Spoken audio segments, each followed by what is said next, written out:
নমস্কার, আপনারা দেখছেন সময় কলকাতা। সময় নিউজ নিয়ে আমি পৃথা রয়েছি আপনাদের সঙ্গে। এখন চোখ রাখবো বিস্তারিত খবরে। ফের পোস্টার বিতর্ক বারাসাতে। এবার 15 নম্বর ওয়ার্ডের তৃণমূল কাউন্সিলর সমীর কুন্ডুর নামে পড়ল বিতর্কিত পোস্টার। এক আশা কর্মীর নাম জড়িয়ে জেলা শাসকের দফতর ও সংলগ্ন এলাকায় লাগানো হয়েছে ওই পোস্টারটি। এই ঘটনাকে ঘিরে রাজনৈতিক মহলে শুরু হয়েছে জোর চর্চা। যদিও পোস্টার কারা লাগিয়েছে তা এখনো স্পষ্ট নয়। এদিকে বারাসাত যুবক সংঘের কয়েকজন সদস্য কাউন্সিলরকে নিয়ে প্রকাশ্যে সমালোচনা করেন। যুবক সংঘের সদস্য খোকন দাসের দাবি, সমীর কুন্ডুর বিরুদ্ধে দীর্ঘদিন ধরেই নানা অভিযোগ রয়েছে।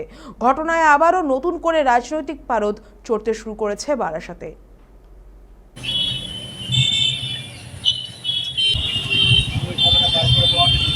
উনি সমীর কুন্ডু আমাদের ক্লাবের প্রেসিডেন্ট, কিন্তু সে তো অবৈধ প্রেসিডেন্ট।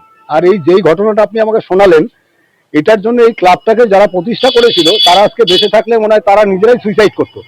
আর 85 বছরের ক্লাবের উনি যদি প্রেসিডেন্টের যদি এই ভূমিকা থাকে, উনি একজন ডিফেন্সের লোক।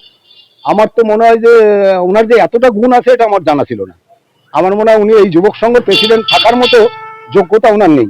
সাধারণ মানুষ তো বটেই, প্লাস আমি যুবক সংঘর আজীবন সদস্য, এমনকি একটা সময় আমি এক্সিকিউটিভ সদস্যও ছিলাম। আমাদের এই 85 বছরের মধ্যে এইরকম নোংরা মানুষ আমার মনে হয় না ক্লাবের ক্ষেত্রে এসছে। এটা আমরা খুব খারাপভাবে নিচ্ছি। আর দেখা যাক, ক্লাবের ভাবমূর্তি তো খারাপ করছেই। উনার কি বক্তব্য আপনারা জিজ্ঞাসা করেন, আর আমরা ক্লাবগতভাবে ওনার ব্যবস্থা আমরা নেব।